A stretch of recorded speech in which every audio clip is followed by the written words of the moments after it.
Hello friends, आज अपने एक और इंटरेस्टिंग टॉपिक पढ़ेंगे पीएफ रेशियो। इसके कंसेप्ट के बारे में समझेंगे। पीएफ रेशियो क्या होता है, पीएफ किसको बोलेंगे अपने। पीएफ रेशियो क्या होगा, पीएफ रेशियो होगा मतलब arterial oxygen tension divided by inspired oxygen, जिसको क्या बोलते हैं अपने FiO2। ये PaO2 और FiO2 के बारे में, जो अपने FiO2 जितने अपने कितने परसेंट पर अपने चलाते हैं। FiO2 वेंटिलेटर पेशेंट होता है ना, कितने पर अपने चलाई 40% है, 60 है कि 100% पर FiO2 अपने सेट करते हैं। और PaO2 अपने उसमें EBG की रिपोर्ट में उसमें लिखा हुआ आता है कितना उसका, EBG की रिपोर्ट में आएगा कि इसमें कितना PaO2 अपने वो देखते हैं। ये अपने अगर वैसे ही निकालना चाहे FiO2 के अकॉर्डिंगली तो इसके दो तरीके से अपने निकाल सकते हैं। पहले चलो PF ratio arterial oxygen tension divided by inspired oxygen है ना, तो ये एक आपको याद रखना पड़ेगा। ये नॉर्मली तो 400 to 500 mmHg होता है नॉर्मली तो।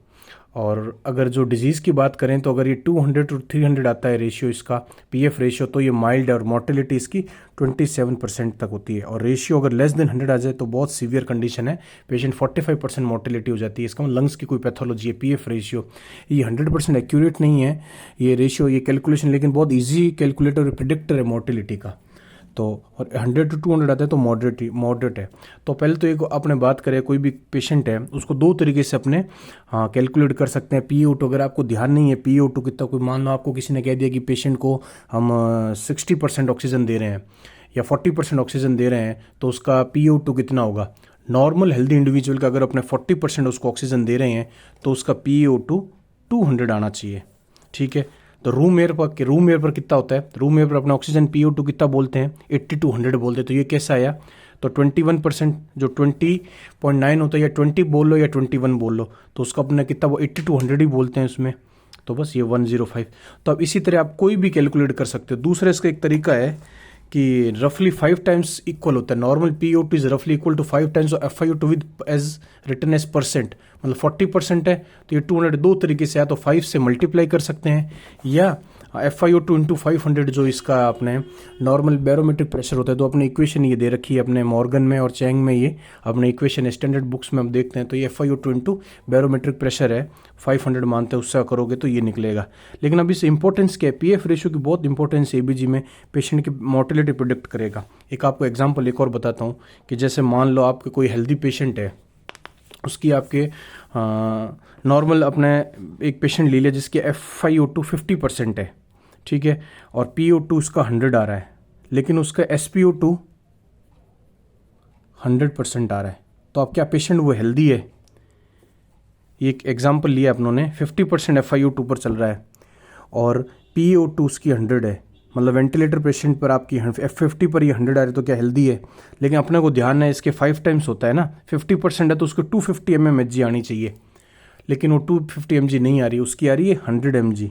इसका क्या मतलब हुआ, अभी वो पेशेंट है रिलेटिव हाइपोक्सीमिया में है, रिलेटिव हाइपोक्सीमिया में है, और वो लेटर ऑन वो हाइपोक्सिया में डेवलप नहीं हो जाए तो अपने को उसके उपाय करने पड़ेंगे। या तो FiO2 उसकी बढ़ाओ, FiO2 बढ़ानी पड़ेगी, P भी बढ़ानी पड़ेगी। तो इस बात को आपको ध्यान रखना, हर पेशेंट की आपको कैलकुलेट करके करनी पड़ेगी। FiO2 के करस्पॉन्डेंस में ये PaO2 उसका जनरेट होना चाहिए। अगर वो नहीं जनरेट होता है तो वो मामला गड़बड़ी है उसका मामला। तो और हाइपोक्सिया और हाइपोक्सीमिया में क्या डिफरेंस है। हाइपोक्सीमिया होता है सबसे पहले, वो क्या, decrease partial pressure of oxygen in blood, blood के अंदर आपकी ऑक्सीजन कंसंट्रेशन कम हो गई, ब्लड के अंदर हो रही है। और हाइपोक्सिया क्या होगा, तो डिक्रीज टिश्यू ऑक्सीजनेशन, मतलब टिश्यू में ऑक्सीजन हो ही नहीं रहा है, ऑक्सीजनेशन हो ही नहीं रहा, तो ये हाइपोक्सिया। तो हाइपोक्सीमिया रिलेटिव है, हाइपोक्सीमिया कब हाइपोक्सिया में कन्वर्ट हो जाए ये आपको पता नहीं लगता। तो अपने हमेशा इसलिए बोलते हैं 4 आवर्ली EBG कराते हैं, लेकिन अपने EBG में एनालिसिस करते हैं, EBG एनालिसिस डिसऑर्डर करते हैं, लेकिन उसमें अपने एक तो उसकी वैलिडिटी चेक नहीं करते और ना ही अपने उसके पीएफ रेशियो कैलकुलेट करते हैं। तो पीएफ रेशियो से आपका थोड़ा उसमें आइडिया लगेगा कि भाई पीएफ रेशियो इसका अगर 400 आ रहा है कि कितना आ रहा है। रूटीनली आप देखते हो कि उसमें PaO2 आपके कभी 100 में नहीं आती, करना पड़ेगा 0.2 से। तो इसका कितना आ जाएगा, ये ऊपर गया 400 ml।